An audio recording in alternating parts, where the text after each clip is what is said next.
ರಾಜ್ಯದ ಹಿಂದುಳಿದ ವರ್ಗಗಳ ಕಲ್ಯಾಣ ಇಲಾಖೆಗೆ ಸೇರಿದ ವಿದ್ಯಾರ್ಥಿ ನಿಲಯಗಳಲ್ಲಿ ವಿದ್ಯುತ್ ಕಡಿತದ ಸಮಸ್ಯೆಗೆ ಬ್ರೇಕ್ ಹಾಕುವ ಜೊತೆಗೆ ವಿದ್ಯುತ್ ಬಿಲ್ ಹೊರೆ ತಗ್ಗಿಸಲು ಹೊಸ ಪ್ರಯೋಗಕ್ಕೆ ಇಲಾಖೆ ಸಜ್ಜಾಗಿದೆ. ವಿದ್ಯಾರ್ಥಿ ನಿಲಯಗಳಿಗೆ ಅಗತ್ಯವಿರುವ ವಿದ್ಯುತ್ ಪಡೆಯಲು ಸೌರಶಕ್ತಿ ಮೊರೆ ಹೋಗಲು ಚಿಂತನೆ ನಡೆದಿದೆ. ರಾಜ್ಯದಲ್ಲಿ ಹಿಂದುಳಿದ ವರ್ಗಗಳ ಕಲ್ಯಾಣ ಇಲಾಖೆಯಲ್ಲಿ 2659 ವಿದ್ಯಾರ್ಥಿ ನಿಲಯಗಳಿದ್ದು 2,50,641 ವಿದ್ಯಾರ್ಥಿಗಳಿಗೆ ಪ್ರವೇಶ ನೀಡಲಾಗಿದೆ.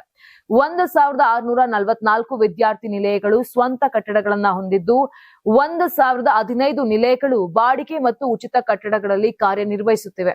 ಈಗ ಸ್ವಂತ ಕಟ್ಟಡಗಳನ್ನು ಹೊಂದಿರುವ ವಿದ್ಯಾರ್ಥಿ ನಿಲಯಗಳಿಗೆ ಸೌರ ಫಲಕಗಳನ್ನು ಅಳವಡಿಸಿ ಆ ಮೂಲಕ ವಿದ್ಯುತ್ ಬಿಲ್ ಹೊರೆ ತಗ್ಗಿಸುವುದಕ್ಕೆ ಇಲಾಖೆ ತಯಾರಿಯನ್ನು ನಡೆಸಿದೆ. ಸ್ವಂತ ಕಟ್ಟಡಗಳಿಗೆ ಪ್ರತಿ ತಿಂಗಳು 2.75 ಕೋಟಿ ರೂಪಾಯಿ ವಿದ್ಯುತ್ ಬಿಲ್ ಪಾವತಿ ಮಾಡಲಾಗುತ್ತಿದೆ.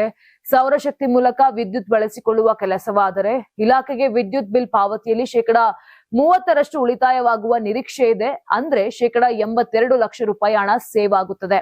Karnataka TV leader awards 2025 best MLA nomination Bengaluru ವಿಭಾಗ ಎಸ್ಆರ್ ವಿಶ್ವನಾಥ್ ಯಲಹಂಕ ಕ್ಷೇತ್ರ, ಪ್ರಿಯಾ ಕೃಷ್ಣ ಗೋವಿಂದರಾಜನಗರ ಕ್ಷೇತ್ರ, ಎಚ್ಸಿ ಬಾಲಕೃಷ್ಣ ಮಾಗಡಿ ಕ್ಷೇತ್ರ, ಸತೀಶ್ ರೆಡ್ಡಿ ಬೊಮ್ಮನಹಳ್ಳಿ ಕ್ಷೇತ್ರ, ಉದಯ್ ಬಿ ಗರುಡಾಚಾರ್ ಚಿಕ್ಕಪೇಟೆ ಕ್ಷೇತ್ರ, ಎಸ್ ರಘು ಸಿವಿರಾಮನ್ ನಗರ ಕ್ಷೇತ್ರ, ರಿಜ್ವಾನ್ ಅರ್ಷದ್ ಶಿವಾಜಿನಗರ ಕ್ಷೇತ್ರ, ಎನ್ಎ ಆರಿಸ್ ಶಾಂತಿನಗರ ಕ್ಷೇತ್ರ, ಶರತ್ ಬಚ್ಚೇಗೌಡ ಹೊಸಕೋಟೆ ಕ್ಷೇತ್ರ, ಧೀರಜ್ ಮುನಿರಾಜು ದೊಡ್ಡಬಳ್ಳಾಪುರ ಕ್ಷೇತ್ರ, ಎನ್ ಶ್ರೀನಿವಾಸಯ್ಯ ನೆಲಮಂಗಲ ಕ್ಷೇತ್ರ, ಎಂ ಕೃಷ್ಣಪ್ಪ ಬೆಂಗಳೂರು ದಕ್ಷಿಣ ಕ್ಷೇತ್ರ.